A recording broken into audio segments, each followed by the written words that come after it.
All right, welcome to the Explainer. Today, we're going to peel back the layers of Kubernetes. Forget the high-level stuff for a minute. We're going to follow one single request, the journey of a pod, from the second you hit enter all the way until it's actually running.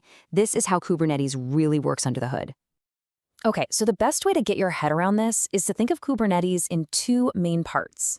First, you've got the control plane. That's the brain, it's making all the big decisions. Then you've got the worker nodes. These are the muscles, the ones doing all the actual heavy lifting, running your apps. And it's a cool setup, because if the brain goes down for a bit, the muscles can keep on working with what they have. You just can't give them any new instructions. All right, let's get this story started. It all begins with a developer, right? They've got their application all defined in one of those configuration files, and they send it off to the cluster with one command, run. And that one single command, it's like firing the starting pistol. It kicks off this amazing high-speed chain reaction inside the control plane. It's a whole symphony of events. So where does our request go first? Well, every single thing that happens in Kubernetes has to go through one place. It's the main gateway, the front door, the central nervous system of the entire operation. And that's the Kube API server. Think of the API server like a bouncer at a really exclusive club. It doesn't just let anyone in. Your request has to pass 3 really important security checks before it gets anywhere: authentication, authorization, and something called admission control.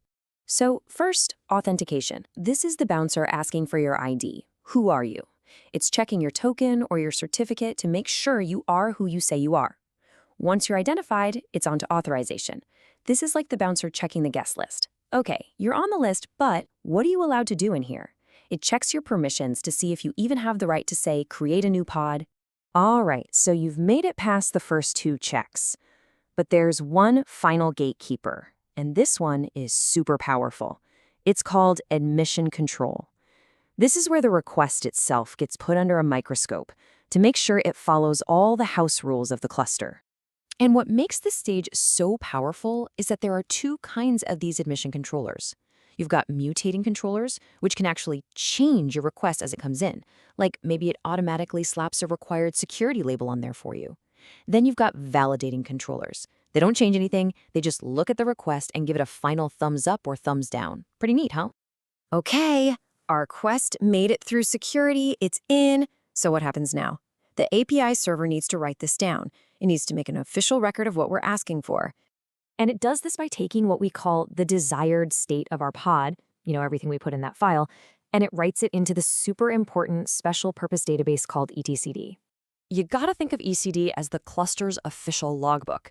It is the one and only source of truth. Seriously, if it's not written down in ECD, then for all intents and purposes in the world of Kubernetes, it doesn't exist. It never happened.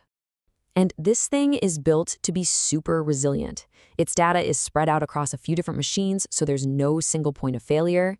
It uses this really clever system called the Raft Consensus Algorithm, which is basically like a little election. All the etcd nodes vote to pick a leader, and this process makes sure all the copies of the data are always in sync, even if a machine goes down. So let's recap.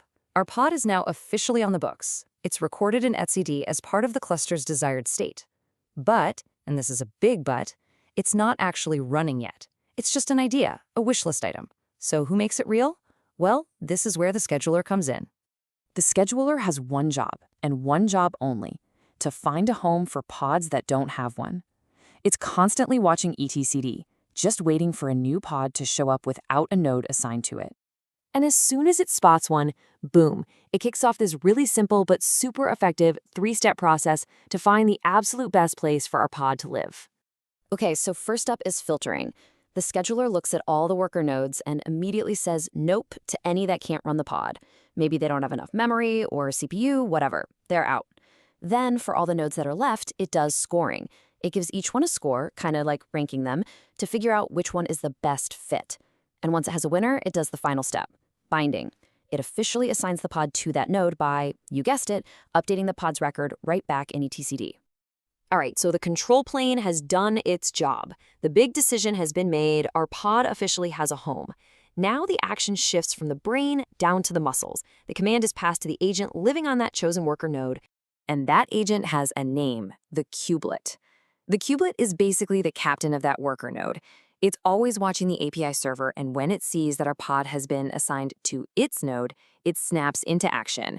It's now the kubelet's job to make this pod a reality.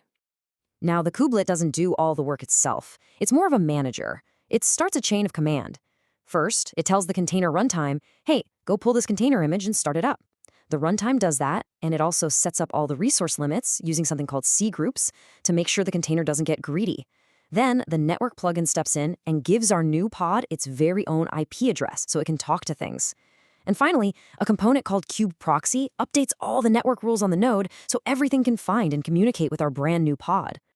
And just like that, it's done. Our application is running, from just a simple request in a file to a fully fledged networked container. That was quite a journey, right? Let's do a quick recap of the whole thing. So it all started with the user sending a request to the API server. It went through the security gates: authentication, authorization, admission control. Then it got written into etcd as the desired state. The scheduler spotted it, found the perfect node for it, and then the kubelet on that worker node got the order and made it happen. Container created, network up, done. But here's the really mind-blowing part. This whole thing isn't a one-and-done deal. There's this other piece of the puzzle, the controller managers. They are constantly watching. Their entire job is to compare the desired state in etcd with the current state of the real world. And if anything doesn't match, say a pod crashes, they automatically work to fix it. It's a continuous loop. And that right there, that is the core promise of Kubernetes. It's what we call a declarative system. You don't give it a list of commands. You don't tell it how to do something. You just declare what you want the end result to be. And Kubernetes works tirelessly, 24/7, to make reality match your request, and to keep it that way. So the big takeaway here is just how much incredible orchestration is happening behind a single, simple command. It's this powerful, self-healing, automated loop that's built from the ground up for resilience. It's really something else. So now that you've had a peek inside the machine and you've seen how it all works, the only real question left is, what are you going to build with it?